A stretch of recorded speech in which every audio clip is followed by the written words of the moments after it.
Assalamualaikum, perkenalin nama saya Faras Abian. Saya merupakan anggota muda Lebah yang nanti sedang melaksanakan ekspedisi di Gunung Pangparang, Sanggara, dan Bukit Tunggul. Perjalanan kami hari ini dimulai tanggal 16 Agustus pukul 4.45.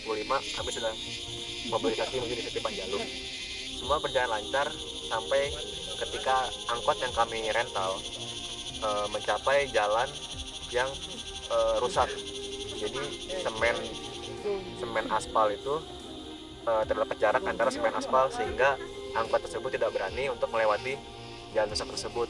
Sehingga setelah negosiasi yang alot, supir angkot tersebut pun tetap bersikukuh untuk menurunkan kami di jalan rusak tersebut. Yang mana harusnya kami itu naik angkot sampai titik awal bukit Kebun Kina. Namun karena angkot tersebut turun di 3 kilo sebelum Kebun Kina, maka kami pun melanjutkan perjalanan dengan long march sekitar 3 kilo menuju titik pol. Dimulai dari situ pun jujur kami sudah kena mental sedikit karena tidak sesuai skema perencanaan. Namun semuanya dilanjutkan menjadi titik awal, bergerak menjadi tipe 1 masih aman. Namun terjadi lagi sebuah dinamika ketika ingin menuju TB2, yang mana TB2 tersebut menurut peta yang kami gunakan, peta yang kami buat itu harusnya menuju ke arah utara. Namun keadaan sebenarnya ternyata arah utara tersebut merupakan kebun warga yang tidak bisa dilewati. Kemudian kami pun mencoba mencari arah baru, melipir ke kanan arah selatan barat daya. Ternyata di sana ada kebun warga juga, tapi memang tidak rimbun dan ada yang penjaganya. Lalu kami pun berinisiatif, Kang, punten, kami mau ke atas, boleh lewat jalur sini nggak? Kebetulan di sana terlalu rimbun dan nggak boleh lewat sama warga. Oh, ternyata bapaknya baik banget. Cak, Kang, masuk aja, masuk. Dibukain pintu pagar kebunnya, kita masuk lewat sana jalurnya. Jalurnya pun cukup curam, seperti yang terlihat di dalam dokumentasi. Di situ vegetasinya merupakan kebun warga dan jalur cukup curam. Namun alhamdulillah cuaca hari ini full cerah, berawan, tidak ada sedikit pun kabut yang mengganggu perjalanan kami. Lanjut ke TB2, TB3 semuanya aman, berjalan lancar.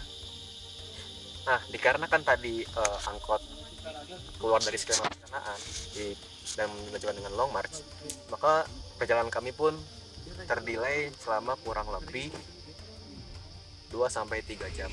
Yang mana di ROP kami harus sudah sampai di TC titik camp, yaitu Puncak Sanggara, pada pukul 4 sore. Namun kenyataannya kami sekarang sedang berada di TB8 pukul 4 sore, yang mana TB8 tersebut 2 titik terakhir sebelum CP, jadi kami delay 2 titik poin. Namun alhamdulillah sampai saat ini semua berjalan lancar, tenda sudah berdiri, perapian sedang dibuat, makanan sedang disiapkan, dan kami akan melakukan evaluasi untuk hari ini. Kemudian lanjut dengan briefing, isoma, dan tidur. Harapan saya pribadi untuk besok semoga perjalanan lancar sampai bisa melambung 2 titik poin yang terlewat tersebut dan bisa menyesuaikan kembali kepada ROP dalam hari esok, dan mana besok merupakan hari kemerdekaan bangsa kita. Semoga semangat untuk itu merupakan momentum untuk membangun semangat anggota tim. Oke, mungkin itu aja kalau dari saya. Terima kasih. Wassalamualaikum warahmatullahi wabarakatuh. Assalamualaikum warahmatullahi wabarakatuh. Perkenalkan, nama saya Muhammad Hairul Imam, Komandan Operasi Tim Ekspedisi Angkatan Lebah ke Pangparang, Sanggara, dan Bukit Tunggul. Pada hari kedua dari kemarin yang ngecamp di TB8 karena tidak sampai di TC1 yang berada di Puncak Sanggara, maka tim memiliki hutang itu dari TB8 ke Puncak Sanggara. Untuk pergerakan tim dimulai dari pagi pukul setengah 8 hingga tadi makan siang di TB13, dan sekarang tim ngecamp di sebelum CP4. Untuk seharian kali ini tim memakan waktu seharian dan menghabiskan jarak kurang lebih 3 kilo. Untuk trek yang dilewati oleh tim sangat curam, ada yang sampai memakai webbing, lalu ada bervariasi lah, ada yang landai, ada berupa hamparan gitu, dan berupa jalan setapak warga. Namun kendala tim ini ada di TB 12 ke TB 13 karena harus mengunting lembah, jadi harus melambung dulu ke Pumungan dan tidak sesuai dengan yang kita rencanakan dahulu. Dan ada CP yang kelewat, itu CP3, karena CP3 berada di tengah-tengah dari lembahan-lembahan dan terlewati oleh tim.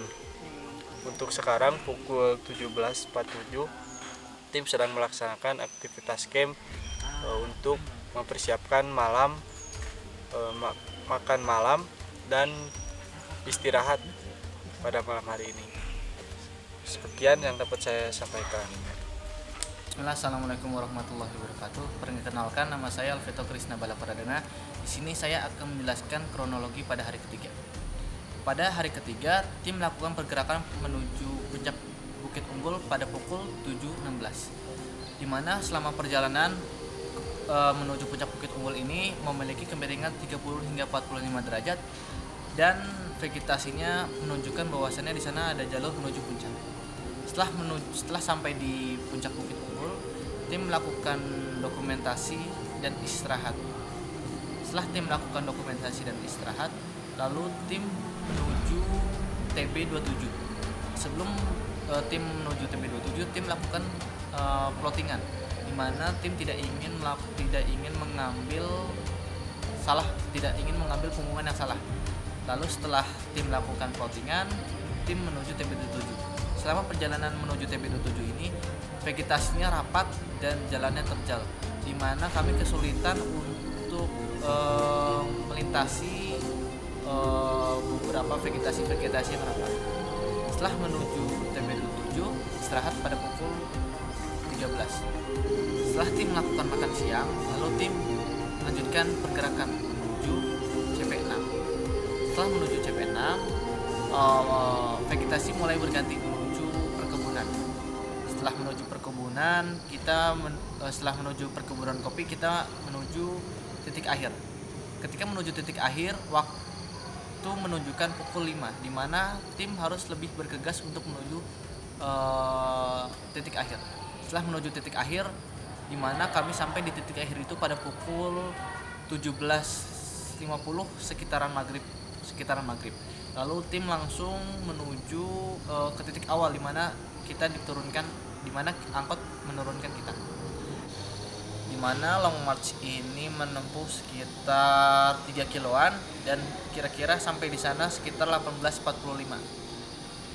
Nah, setelah sampai di titik awal, lalu tim melakukan koordinasi dengan supir angkot. Setelah melakukan koordinasi, lalu tim menuju ke sekretariat PMPR dan PG Mahatma pada pukul 11 malam. Lalu setelah sampai pada sekretariat Mahatma, lalu tim melakukan evaluasi hingga pukul 12:30. Mungkin cukup dari saya. Assalamualaikum warahmatullahi wabarakatuh.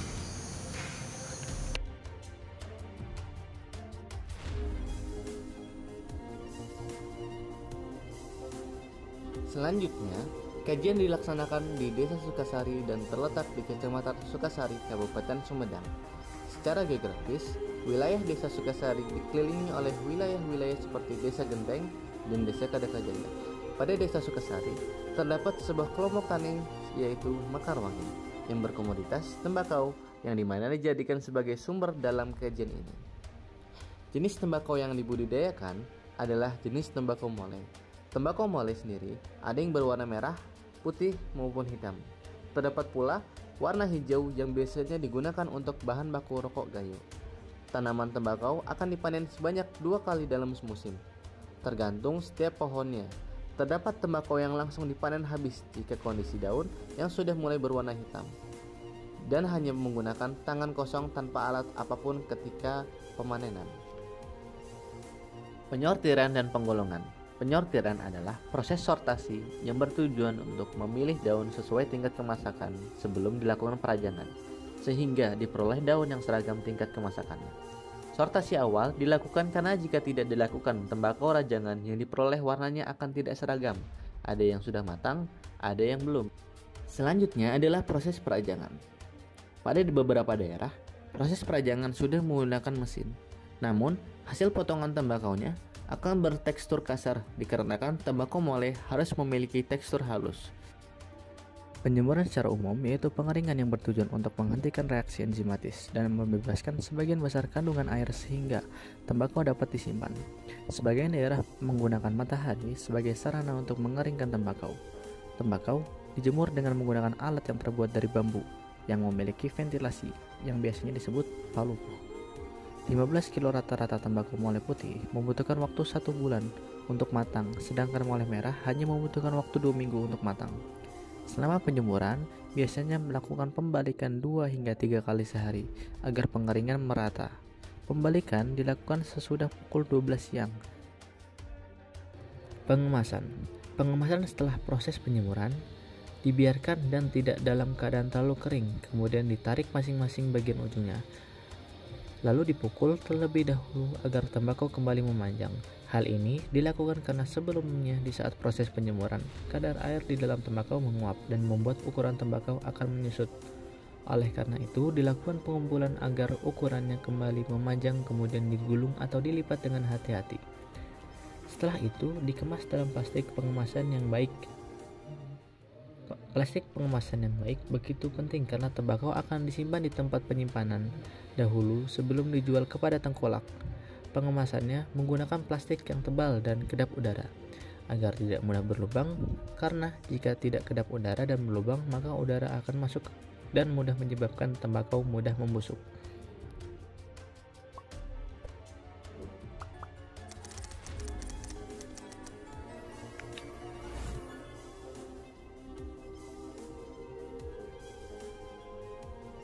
Kesan-kesan Wak? Ya menurut saya ini sudah cukup ya, baik. Satu kata Wak, satu kata Wak, satu kata Wak. Dan Rul, satu kata Rul. Ras, satu kata Ras. Semangat. Dul, satu kata Dul. Mantap. Ian, satu kata Ian. Aing bisa sih ya. Meledak. Juang. Meledak. Kar. Satu kata Kar. Satu kata. Oke, semangat. See you next time.